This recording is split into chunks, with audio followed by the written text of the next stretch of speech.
அந்த சகோதர சகோதரிகளே, நாம் கடந்த வாரம் இப்போ ஒரு 2-3 வாரமாக இதை பார்க்குறோம். மறுபடியும் பிறப்பதை குறித்து நாம் தியானித்து கொண்டிருக்கிறோம். ரட்சிக்கப்படுறதுனா என்னது, மறுபடியும் பிறக்கிறது, ரெண்டுமே ஒன்று தான். அப்போ நம்ம மறுபடியும் பிறக்கும்போது இயேசு கிறிஸ்துவோடு இணைக்கப்படுகிறோம், ஒரு உயிராகிறோம். அதனால் நம்முடைய ஆவி முற்றிலுமாக புதுப்பிக்கப்படுகிறது.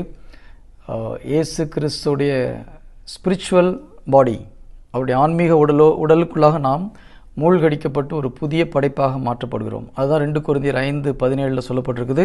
இயேசு கிறிஸ்துவோடு இணைந்தவர்கள் புது படைப்பாக மாற்றப்படுகிறார்கள். பழையன எல்லாம் கழிந்தன, எல்லாம் புதிதாகின.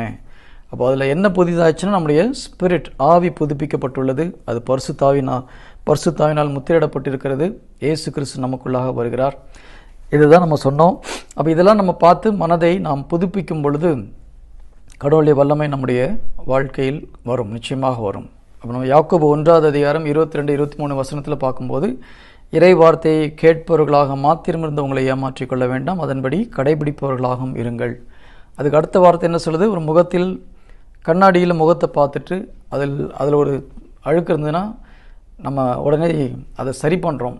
ஆனால் அதை பார்த்துட்டு சரி பண்ணாமல் போகிற மனிதனை போல இறை வார்த்தையை கேட்டும் தன்னுடைய வாழ்க்கையை சரியை செய்யாமல் இருக்கிற மனிதனுக்கு யாக்கோபு ஒப்பிடுகிறார்.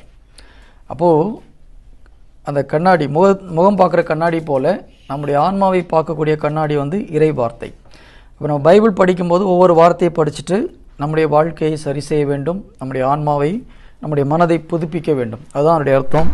அப்போ அதில் தான் நம்ம ஒவ்வொரு விஷயமா பார்த்துட்டு வரோம். ஜீசஸ் நமக்குள்ளே இருக்கிறார். நம்ம முதல்ல பாவத்தில் மூழ்கி போய், நான் சொல்கிற ஒரு வார்த்தை இதுதான், பன்னிக்குட்டி மாதிரி இருந்தோம். ஆனால் ஆண்டவருக்குள்ளாக முட்கப்பட்டு வெளியில் வரும்போது ஆண்டோடைய இரத்தத்தினால் கழுவப்பட்டு நம்ம இப்போது சிங்கக்குட்டி போல் மாறிட்டோம். ஆனால் நிறைய நேரத்தில் நமக்கு சிங்கக்குட்டி போல் இருக்கிறோன்றது நமக்கு தெரியல. அதான் பிரச்சனை. இயேசு யூதாவின் சிங்கம்னு சொல்கிறோம், நாம் அவருடைய பிள்ளைகள். அப்போ நம்ம யார்? சிங்கக்குட்டிகள் தான். ஆனால் மனசில் அந்த மாதிரி எண்ணம் வரல. அங்கே தான் பிரச்சனையே. ஸோ நம்ம மனதை புதுப்பிக்க வேண்டும். இறை வார்த்தையை படித்து நம்முடைய மனதை புதுப்பிக்க வேண்டும். இன்றைக்கி ஒரு முக்கியமான ஒரு டாபிக் எடுக்கலான்னு இருக்கேன். அதுக்கு முன்னாடி ஒரு சின்ன கேள்வி. நீங்கள் குருக்களுக்காகவும் கன்னியர்களுக்காகவும் அவங்க பரிசுத்தமாக வாழணும்னு ஜெபம் பண்ணீங்க, ரொம்ப நல்ல ஒரு விஷயம். என்னுடைய கேள்வி என்னென்னா, நம்மை விட குருக்களும் கன்னியர்களும் பரிசுத்தமாக வாழ வேண்டுமா, வாழக்கூடாதா?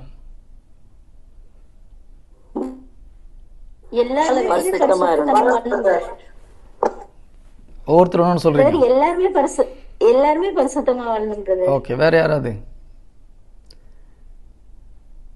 மற்றவங்க சொல்லுங்க பார்க்கலாம். பரிசுத்தமாகணும். குருக்கள் கன்னியர்கள் நம்மை விட பரிசுத்தமா வாழணுமா? ஆல்ரெடி அவங்க பரிசுத்தமா தான் இருக்காங்க.